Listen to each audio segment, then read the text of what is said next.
fantasy short stories. Of Risk and Relativity by Lesley Herron. Chapter 26, Aggravated Basalt. You never forget your first experience with death, and the moment that gifted weapon punctured the skin of that pathetic excuse for a god, Ruby knew this too would be a day burned in her memory. Power ripped through her every vein, coursing over her with the force of a waterfall, one that she stood beneath, attempting to drink it all in. Her body was close to bursting at the seams with this energy flowing through her, but at the same time, it was also changing her, hardening her skin and causing it to glow. Clenching her fingers into fists, Ruby would have laughed if she could. But even this stolen power could not mend the scar that Pretender had given her. She stared down at her hands, feeling the godly essence within her, but also something else. It was fading, slowly, like a leaky faucet. This Tyrants fellow had not been a real god, but a joke on two legs. Still, she'd take power wherever she could get it, and that thought rallied her senses as a wide, manic grin spread across her face. That's when she looked up, just in time to see four knuckles sailing straight at her. The warrior dryad's fist was too fast for her to dodge. They connected with her cheekbone, and Ruby prepared herself for the pain. Except there was none. Pillows hit harder than that. A silent laughter bubbled up from her throat as another blow struck her temple, snapping her head back. She whirled around, that manic grin only growing. Glorious! She advanced on her assailant, plowing her fist into the dryad's chest and sending her toppling and tumbling away down the newly altered terrain. The members of the reunion began to scatter, screaming in time with broken remnants of statues as they were knocked off their plinths. Like a herd of brainless animals, they all began scrambling for the exit. But thanks to the recent change in their surroundings, the exits had moved or disappeared entirely. Hot dogs became airborne, wine bottles were rolling this way and that, much to Aunt Flora's chagrin, and paper plates were fluttering from the sky like confetti. In the middle of the chaos, screams rained down alongside the patties of meat, and Atlas grabbed his friend by the arm, whirling on his heel to march them in a random direction. This way!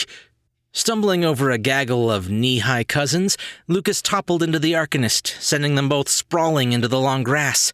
He gathered himself, sucking down a deep breath before he straddled the man, gripping him by his uniform with both hands, and shouted, "What the bleeding hell is going on here?" He gestured with an overdramatic pointed look. "She's glowing!" Atlas, squirming out from beneath the dryad, scrabbled to all fours and pulled himself up, with a helping hand from what remained of Stephanie's stone form. "So, gods can't technically be killed." He forced a too-wide grin on his face. "But their vessels can be mortally wounded, allowing the killer to absorb their power for a bit." "Wait, your Uncle Terence was a real god of timeshares?" Lucas stood, face twisting in confusion despite the danger around them. "I thought that was a joke." "Look, I don't make the rules." Atlas yanked the dryad behind Stephanie's statue, using it to shield them as Aunt Flora came zipping through the crowd on one of the janitor's mops she had bewitched. He stared at the gap in his family members her exit had left for several moments before Lucas's snapping fingers pulled him back into the moment. "Right, yes. Terence was a god, but not all gods are formed from belief. Some are created out of superstitions. If enough people believe in it, then it becomes real and a vessel is formed to house it." "You're telling me there's a god of black cats or broken mirrors out there somewhere?" "Probably." He ducked a wayward ketchup bottle as it sailed through the air. "The stronger the belief, the stronger the god. So," Atlas gestured to the glowing form of Ruby, "she won't last long. We just need to hide until her power fades, or let Undine deal with her." Lucas spun at that revelation, in time to see his half-sister was circling the jewel like a prowling animal, but she was covered in blood and her left arm hung limp at her side. "Undine!" He turned back to the Arcanist. "We have to help her." "How? That bit's half god at the moment, and need I remind you, my magic is useless in the infernal realm." Atlas grimaced. "Plus, you're a lousy fighter." "I'll have you know, your brother has been teaching me to... oh!" Lucas wildly scanned all the bodies swarming for the exits. There, herding several of Atlas's elderly family members, was Byron! Turning at the sound of his name, the Herculean man spotted his little brother next to that handsome dryad, and, unashamedly, Byron smiled. He trotted over to the pair, his perfect, bright white teeth gleaming. "You guys okay?" Oh, Lucas knew that type of smile. Very well, actually. And it was something that would work in his favor. Twisting his features into the most pathetic and meek plea he could, he placed one hand on those giant pecs, using the other to point towards the scrabbling women. "Help my sister!" "Sister?" Atlas raised a brow, but was immediately shunted to the side as his godly brother took off at a sprint, saluting the pair of them and shouting in agreement. He frowned at the dryad. "What was that?" "It's not my fault Byron thinks I'm hot." Lucas smiled with a shrug. "And what do you mean, sister?" "Later. Your brother's about to fight your crazy ex." Anxiously awaiting payback, Byron was glad he hadn't used up all his power on the rock-hurling competition, even though he'd totally won. He cracked his neck as he balled his fingers, focusing his energy into this one attack. Golden light flickered around his form, coalescing down his meaty arm and settling into his fist. It grew in intensity, blinding him with the sheer divine power. At the sound of an ape-like war cry, Ruby spun. She clicked her tongue at the sight of yet another nuisance. And as the woman turned, an opportunity of distraction presenting itself, Undine pulled her remaining strength into a lunge, launching herself into the air to tackle the jewel to the ground from behind. It all culminated in a glorious display of godly power and bumbling muscles as Byron's intensely glowing fist, speeding forward with all the weight of the mountain behind it, slammed into his target like a shooting star. He felt rather than saw the crunch of cartilage, and the sound of a body buckling to the earth followed. He relaxed, the power of that attack leaving his muscles fatigued and his joints weak. But he turned, flashing that dryad and his little brother a smile and 2 giant thumbs up. Except their expressions were not of awestruck wonderment, rather ones of horror. Byron swiveled on his heel, looking down into the crater his punch had left in the soft earth, and grimaced. At the sight of his half-sister lying motionless in the dirt, Lucas pinched the bridge of his nose with a long groan. Why are the pretty ones always so inept? At the rise and fall of the Dryad warrior's chest, Byron turned to the pair, cupping his mouth, and shouted, "Don't worry, she's alive. I can fix this." Ruby, who had simply stepped back and let the 2 figures collide, blinked up at the giant man and realized he was spent. She smiled, forming a fist, and sent him off to nap in an identical crater beside Undine. She followed the direction the godly man had been shouting in and returned to the task at hand, namely dismembering that blasted Arcanist and his goofy dryad friend. Lucas's hands scrabbled at Atlas's shirt, keeping his eyes locked on the stalking predator and attempting to pull them both into action. "Never mind. I like your idea of leaving." When there was no argument, the pair began to head further into the panicked crowd. Still recovering from when she had been so rudely tackled earlier, Miranda pulled herself from the divot in the grass, straightening out the hem of her blazer, and whirled around on the source of the chaos and destruction. Now, there was a fair amount of rule-breaking she tolerated in her hotel. Drinking on the job, napping on the job, seduction on the job. But god-killing was where she drew the line. One had to have standards, after all, and her entire career was built on, well, her punishment, but this was neither the time nor the place. Her reputation was at stake. Miranda stalked up to the glowing mystery woman. "You're not an employee here, nor a guest. Trespassing is dealt with harshly." She moved a hand to lift her veil. "And swiftly." However, before she could stone the woman, her heroic moment was shattered by the several objects that slammed into the ground around them, igniting the grass into flames. She stumbled back with a cry as one smashed inches from her, spraying her with a flaming liquid. She whirled around, slapping the fire that licked up the leg of her pantsuit, and saw at least 3 more Molotov cocktails soaring through the air in her direction. Miranda let out a scream of fury as she rolled away, her gaze focused on that damned robot. To arms, lads! Bram unsheathed his sword and brandished it in the air, directing a gaggle of bar staff as they made and hurled the impromptu explosives. And give that salty sea wench no quarter! In the center of a quickly growing fire, Ruby shielded her eyes from the heat, but was unaffected by the flames that were crawling across the sleeves of her stolen uniform. She blew them out with several huffs and puffs, and reminding herself of her limited time, she took off at a run toward the Arcanist.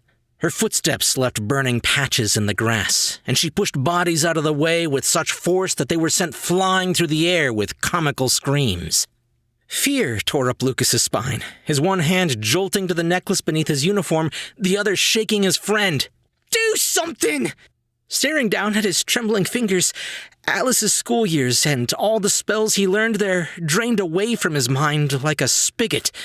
He couldn't trust any of them here. He looked up, then back down at his hands. Panic overrode his logic, and he began scrawling runes in the air. "Here goes nothing." The shield spell was simple, something any first-year student is taught, something that surely couldn't go wrong.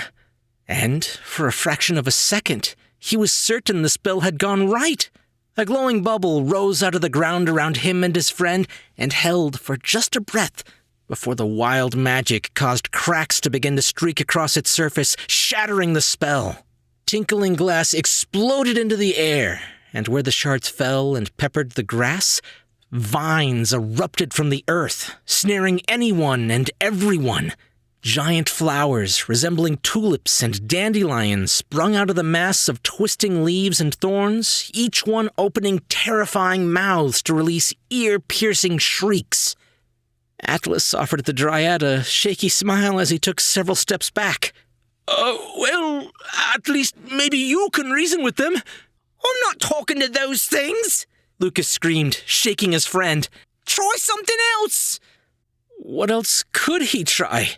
The one and only thing he was good at was completely useless. His inadequacies couldn't have chosen a worse moment to show up, but as Atlas stared at the flowering vines, and several of his family members now having to fight them back, he lost all his confidence. This was why he had abandoned the Infernal Realm in the first place. He was useless. Less than useless. More like rock at the bottom of an outhouse useless. I'm sorry. He was going to get everyone killed. Dodging an incoming vine whip, Lucas tugged his friend behind a statue of an ogre and placed his hands on either side of his face, attempting to grab his attention. Hey! It was no use. The man was in shock, his one eye swiveling around in sheer panic. "Get a grip, or that crazy woman is going to kill us both!" But the spell, as unintended as it was, had managed to keep the jewel busy. Ruby had to stop every 10 feet to yank out an outraged orchid or a bitter begonia from her path. As she wrapped her fingers around the neck of a particularly talkative tulip, her gaze landed on the Arcanist, and an unholy sound tore from her being. "Atlas!" Her broken voice rippled his skin with shivers, and Lucas was forced to redouble his efforts. He scanned around for anything that would help him in this moment. His friend was out of the question, as he babbled like a madman and attempted to curl up in the fetal position. He spotted the mop Aunt Flora had been zipping around on and dove for it, only to turn around and find that in that moment he left the Arcanist, the jewel had reached him. Ruby's fingers wrapped around Atlas's neck, giving him a small shake before she brought him close enough to whisper in his ear, blood leaking past her lips as the words tore at her throat. First portal, where? Get off him! Brandishing his newly acquired weapon, Lucas attempted to, as Bram put it, swab the deck. He whipped the fabric tendrils of the mop in her face until she sputtered, dropping the Arcanist to slap at the intrusive attack. She seized the wooden handle, yanking on it hard until the Dryad was inches from her face and Ruby grabbed him with her other hand by the horn. Twisting on it like he was an obnoxious little goat, she forced him to the ground, but he reached out and caught her by the collarbone, pulling her down atop him. Lucas held on for dear life. If he could just keep her busy, maybe Atlas could escape. She clawed and raked at his face, drawing blood as she scrabbled to get away. One of her fingers caught on a device attached to his head, and it was ripped free as she righted herself. Static assaulted Lucas's mind, and he reached up, pulling free his other implant to deafen the world with a scream of pain. Ruby turned back to the Arcanist, fury twisting her features as she tossed the odd device behind her. She had barely any time left now. The magic of the timeshare god fading so very quickly. She made to reach for him, and was instead halted in her steps as 7 tennis ball-sized winged eyeballs began smacking into her. She slapped away the annoying insects that buzzed around her, grunting when 1 or 2 would knock into a tender spot on her body. The power was waning quickly, leaving her more and more vulnerable. She could ignore them for now. She had to hurry. But as Ruby shook the curls from her face, she turned in time to see an angelic figure rocket towards her, wings spread wide and feet pointed for a thunderous kick. She growled and reached out, snatching Noble by her ankles and spun, converting the momentum and sending them flying away just as fast as they had approached. Returning her attention to the pair, Atlas having assumed a protective stance over his Dryad friend, she moved towards them when some intangible force slammed into her, knocking her flat on her back. The sound followed only a moment later, like the boom of thunder after a sharp bolt of lightning. Atlas recoiled at the sound of thousands upon thousands of claws raking across slate. He had just clamped his hands around his ears, noticing that Lucas had barely reacted when his mother planted herself between them and the jewel, her long black hair swirling around her face as she screamed. Her voice, sharp as only a woman with banshee lineage could achieve, cut into her words as Saoirse growled, "Get away from my boys!" Frustration was quickly replacing divine prowess, and Ruby felt like the former was stronger than the latter. She climbed to her feet, screaming with her broken voice, and stomped toward the pair, ready to shove that fang right in the middle of that half-breed woman's chest, when something sharp bit into the fleshy, tender gap of her knee. She collapsed, twisting to see an ancient, minuscule gnome with an eye patch and a tight bun of black hair holding a dagger, cleverly hidden in the tip of her walking cane. "You messed with the wrong family, Toots." Sadie grinned and brandished her weapon, threatening another attack. Surrounded now, 6 bodies closed in on her. Some wailed against her golden skin with makeshift weapons, while others pelted her with minor spells. Someone conjured a stone hand to rise up from the earth and hold her tightly in place. And Ruby swore someone was attempting to set her hair on fire with a cigarette lighter. Even a frilly, fancy man in mint and pink clothes was unleashing handfuls of glitter into her face, causing her to cough and hack. Her eyes watered and twitched with anger, and to be honest, concern. Her stolen power was waning, noticeable by how some punches hurt while others glanced off her. Precious minutes were left now, and she focused her rage and anger into breaking free. The stone hand was obliterated, peppering her and those around her with gravel. She let out a cry of fury and waylaid anyone within punching distance, which was quite a few people, actually. Bodies sailed through the air with all the glory of a classical sonnet. Atlas winced when Uncle Bob landed atop Grandmama Finley, and Granny Sadie was saved from a well-placed kick by shoving Grandpappy Herb in the way. He knew he should do something, anything, but as he stared at his fingers, the feeling of impotence settled in again. A hand around his wrist pulled him from his spiraling thoughts. "You have to help them!" Atlas shook his head, paralyzed with fear. "I can't. If I try, I'll just make it worse. Or conjure another flock of flamingos. Then cast another flock of pimentos." Reading lips was just as much an art as it was a skill, and Lucas was rusty. Saoirse screamed, her hands flying to the fingers buried in her hair. She was forced to her knees, struggling to resist Ruby's attempt to break her neck. At the sound of his mother crying out in pain, Atlas's attention snapped back up. "What the hell?" He reached in deep, bypassing his insecurities and fear, to pull on something that would make even his old teachers proud. He constructed a brand new spell. His fingers tore runes into the air as he created what he hoped would be a stable construct. Forcing immense amounts of power into the spell, he turned his ire on the jewel and shouted, "Conjure flamingos!" Poof! It worked. Poof! Poof! Poof! 24 flamingos were birthed into existence and rocketing towards Ruby with the speed of a spooked herd of gazelles. Atlas punched his fist into the air, whooping at the success of his spell, only for realization to ruin his mood. "Of course, the one time I don't want a spell to work the way I... Vroom." Like a Thanksgiving dinner gone wrong, every single bird burst into flames.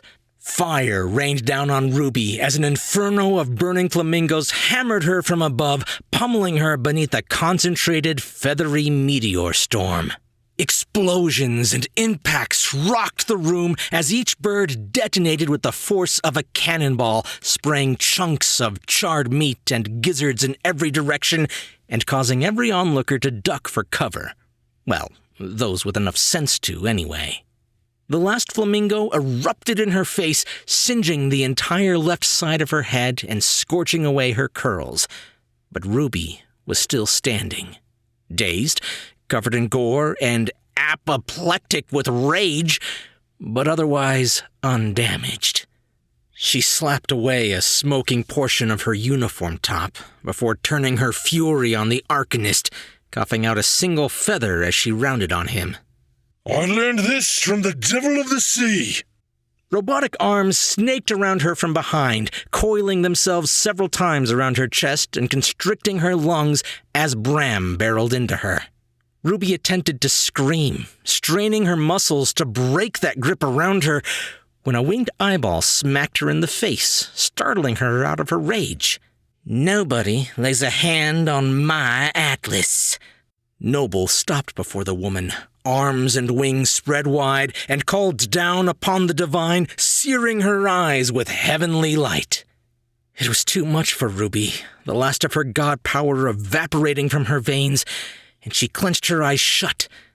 In almost the same instant, the light faded, and when she opened them again, she was met with a pair of acid green eyes, each one with a black vertical slit where the pupil should have been.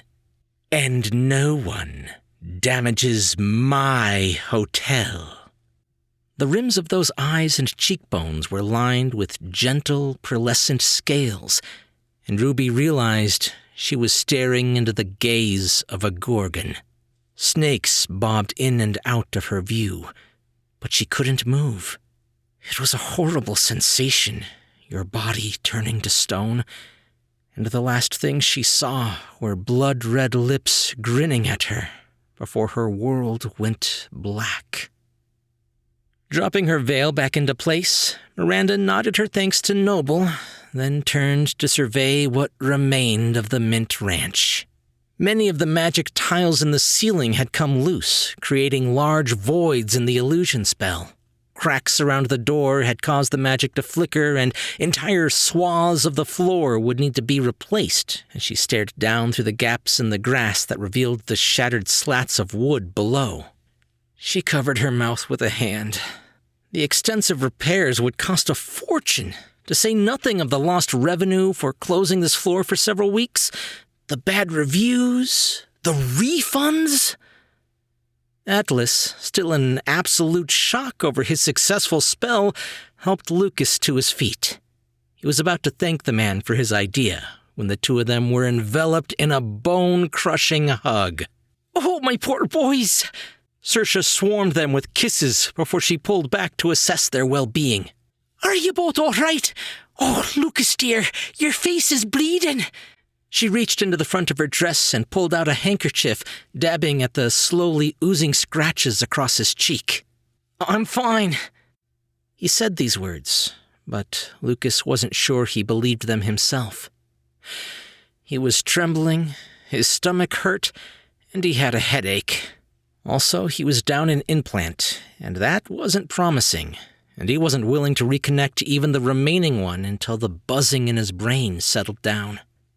Sidling up to the trio, Granny Sadie offered up some bandages and a half-smile to the Dryad.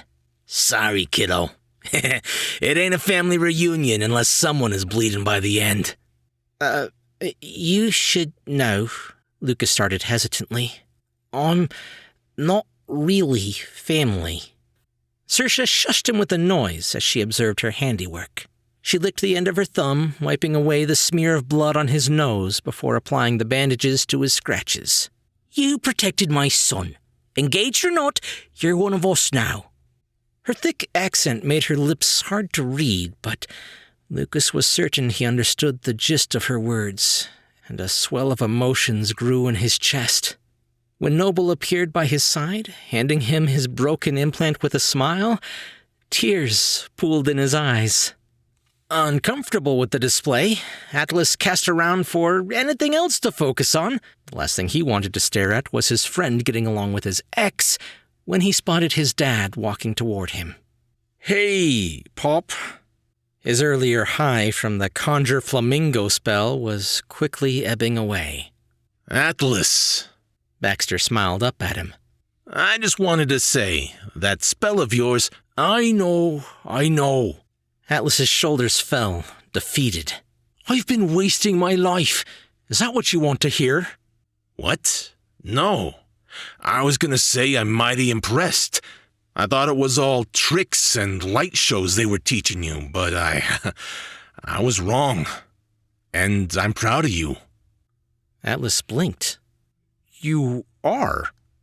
"Of course I am." Baxter's smile softened. "Always have been." Atlas opened his mouth to respond, not quite sure what to say, when Miranda cut him off. She raised her hands, speaking to the crowd. "If you would all please return to your individual rooms so we may begin repairs." She then spun to the Arcanist, catching him with a sneer. "Grab your friends. My office, now." "No, we will talk here." Undine's ragged voice cut across the distance, drawing all eyes upon her. Limping towards them with her arms slung around Byron, she hated needing the assistance of the muscle-brained man who had pummeled her into unconsciousness, but with her sore backside and dislocated shoulder, she'd take the help wherever she could get it. "I believe my little brother was mentioning contracts before all this started." Miranda let out a sharp cackle, tossing her head back. "Oh, darling. After this?" She swung out her arm, gesturing to the still smoldering patches of grass and the shattered remnants of statues.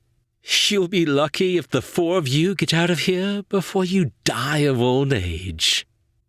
Taking a protective stance, Saoirse shoved her hands against her hips.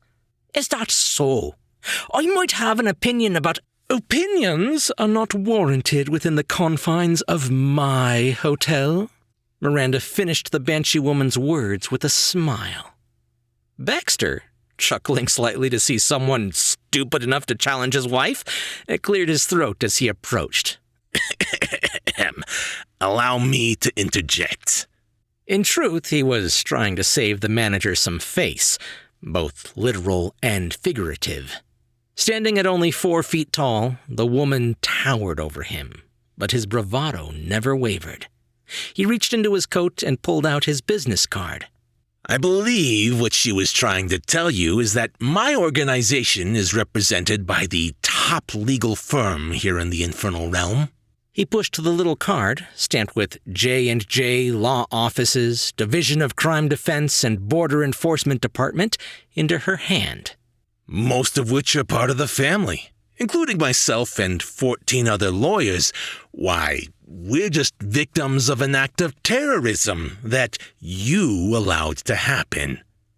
Miranda sputtered. If you mean to insinuate that I... Baxter cut her off with a sharp wave. Opinions are not warranted in a court of law. Only what can be proven. And with a situation such as this, the hotel would not recover from the legal hell we would rain down on you. A shaky chuckle escaped her lips as Miranda turned over the business card in her hands. Not to mention the illegal hell that me and my crew would rain down on you. Granny Sadie gestured to the new stone statue with her cane. Like I told her, you messed with the wrong family, Toots. Baxter nodded sagely. Of course, we are nothing if not understanding, for a price. Outnumbered, outgunned, and outlegaled, Miranda relinquished her pride for that last shred of dignity. Fine. She snapped her fingers, and 4 contracts appeared in a puff of smoke before her. She tugged free the quill that held her hair in a bun and sucked on the end, signing off each page with a flourish. She let out a low growl of disdain as each one disappeared in a similar glittering cloud, and she turned to the gathered 4. You're free, assuming you can keep your mouth shut about this and the other matter. Atlas had just wrapped his arms around Lucas, pulling him into a hug that was duplicated by the machine, who snagged a wincing Undine in as well, when the hotel manager cleared her throat in a way that sent his soul straight into his boots. He swallowed hard, turning to look at her. Celebrate on your own time. Miranda twisted her hair into a bun, shoving the quill back into place. Gather your things. Once you leave, you are banned from the premises. She glanced around at the gathered reunion. That goes for all of you. The crowd, mollified, sulked from the destroyed hall, each member of his family returning to their rooms with irate grumbles and several new foul-mouthed nicknames for the Gorgon. And Atlas sighed in relief at last. He'd finally be able to leave this reunion, this hotel, this realm, and return to Barry. He threw an arm around the Dryad's shoulder, smiling at him. You did good, buddy of mine. Who was it that told you about the scam, anyway? Lucas laughed, lowering his gaze as his cheeks flushed with warmth. Believe it or not, it was her cactus in her office. Turns out she hadn't watered it in months, and it was quite angry with her. He chuckled at the look of shock that fell across Atlas's face, and he felt a weight lift from his soul. As they approached the cracked and flickering doors, he turned to Undine, grabbing her hand. When she looked down at him, he asked, You're sure Vel is alive? In all honesty, she wasn't sure. The situation when she had left had been volatile, to say the least. But she knew that would break the man, and she'd had enough of broken limbs and bodies today. So she settled on a nod and a smile as they followed the swarm of relatives exiting the Mint Ranch. Once the room was empty and only the staff remained, Miranda let out a long exhale, one that turned into a growl as she kicked a nearby statue remnant in frustration. It slammed into the wall, shattering the illusion and returning the room to the plain wooden ballroom it was when it was unoccupied. Great. Just great. Having reached her tolerance for sobriety, she stomped towards the exit herself. She was ready for a stiff drink when she stumbled over a discarded mop. Miranda grumbled and plucked it off the ground, thrusting it at the nearest body, a human man with the starts of gray in his black hair. "Clean up this room and tuck that somewhere out of sight." She jerked a hand at the statue of Ruby. Taking a hesitant step back, the janitor held out a hand. Excuse me, miss?" When she paused, turning her veiled face on him, he gestured at the door. "Did that young man say the name Vel?" When the only response was a scoff, he took the mop and surveyed the destruction that would likely take him some time to clean up. But instead of feeling down, he only smiled, muttering to himself as he dragged over a bucket of water, "Funny, my son's name is Vel." But as Zachariah began to mop, reminiscing over his old life, he failed to notice the cracks starting to slowly web across the body of the stone woman.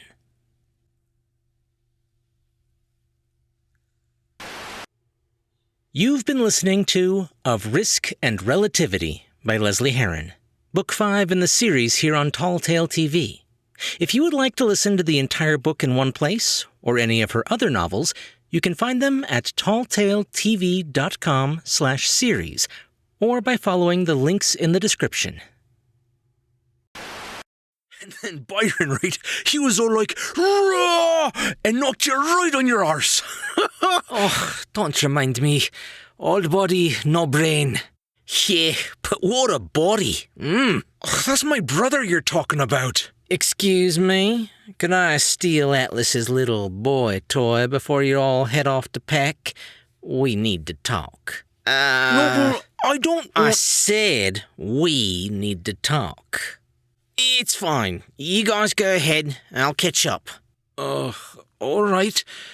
Play nice, you two, yeah? If you are Tim... Oh, don't worry. I'll get him back to you in one piece. Fine. Good. I think we're alone now. Listen, Noble, I feel like I should apologize. I'm not actually engaged to him. Oh, honey, I know that. You do? Of course. He pulls the same stunt every time he sees me. Yeah, that tracks. But listen, you seem like a really nice person. I don't think he likes you that way. Of course not. I wasn't born yesterday, and I don't like him that way either. Date Atlas. Ha! I'd sooner pluck my own wings and fry 'em up with hot sauce. Oh, I'm confused. Then what are we doing here? Making him sweat. Lord knows what his imagination is cooking up about us right now. Still confused. Why all the talk about you wanting to marry him then? Well, see, he humiliated me when we were young, so I've been driving him crazy ever since. Truth is, I'm already married to someone else. I just do this for kicks every time he's around. Seeing him squirm, it's my one vice in life. Oh my God! That's diabolical! How can I help? I knew I liked you. I'm sure we can think of something.